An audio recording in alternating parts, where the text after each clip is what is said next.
What's up everybody, Luke here with another video. In today's video we're going to be talking about a highly debated topic, and I've gotten a few recent questions about this. People are asking, should you buy the phone as is and resell it, or should you buy the phone and fix it and try and flip it after you've fixed it?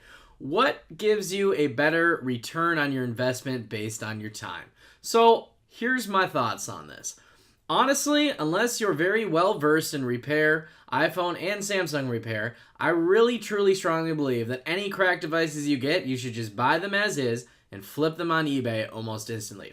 And the reason being is, so when it comes to Samsung devices, Samsungs are very expensive to repair anyways, and so honestly, you're going to have to get a Samsung device extremely cheap and have to have a very reliable parts source or wholesale parts source to be able to repair it, fix it. Then plus you got to factor in your time has got to be worth a little money too, and then selling it on eBay. Now iPhones are a little easier to repair in my opinion, and they're also much less time consuming. The LEDs on Samsungs are just ridiculously expensive, and they're also very time consuming too. They often break because the Samsungs have curved screens. Also, iPhone screens are a lot more cost effective. I mean, they're just less money overall. However, with iPhones, you can typically not get an original iPhone screen due to the fact that Apple doesn't really let anybody wholesale their parts other than authorized retailers or dealers, and those people obviously don't send those parts out to anybody. So that's kind of the dilemma between iPhone and Samsung.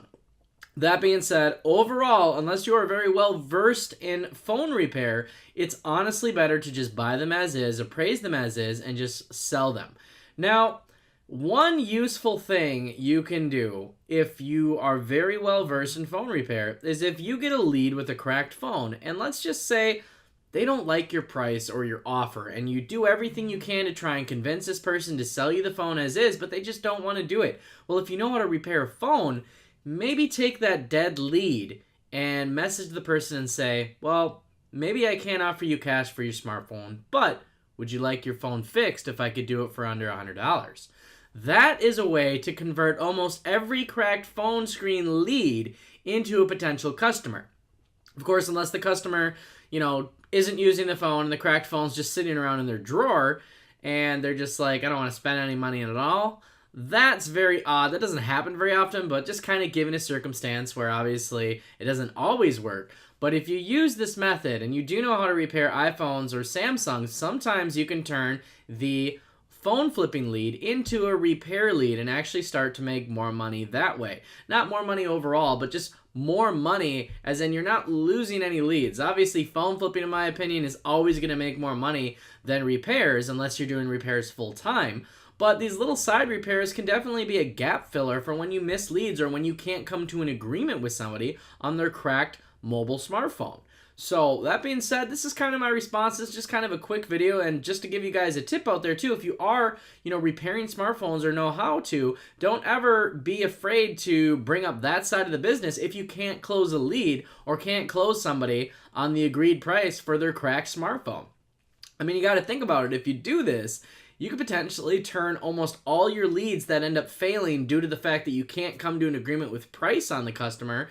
If you can offer them a service or help even after you couldn't buy their phone, the customer is going to be really happy because you're providing them not only one solution for them to possibly come sell their phone and get out of it, but you're actually providing a second solution by telling the customer, well, I could probably fix your iPhone screen for under $100. Of course, depending on what's wrong with it. I mean, if somebody's got, a cracked screen, cracked LCD, and they got a bad camera, obviously pick your repairs wisely unless you're very well versed in iPhone repairs, because you don't want to be making people mad. Now, going back to what I said before, the other thing you have to consider when you try and fix and flip an iPhone is the fact that you're not going to get genuine iPhone repair parts. So if you sell this iPhone on eBay and it's been repaired, depending on the person you sell it to, they might be able to detect this and you might end up getting a return out of it.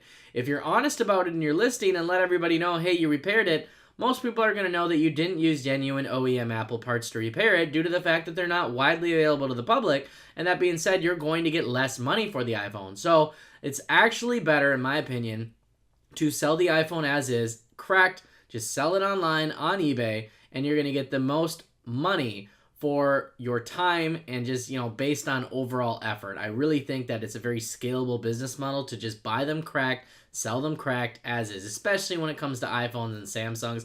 iPhones being there isn't OEM parts widely available to the public, and Samsung, yes, there are OEM parts available to the public, but they are extremely expensive. For anybody out there that have ever, cracked a brand new Samsung LCD screen, I mean, you're talking $400 or $500 sometimes. It's ridiculous. It's almost cheaper to just replace the whole phone. So that being said, that's my view on buying, flipping, or reselling as is. So I hope this helps some of you. It's kind of a video for newer people out there, but it's a good refresher. So that being said, make sure you like, share, and subscribe, and I'll see you in the next video.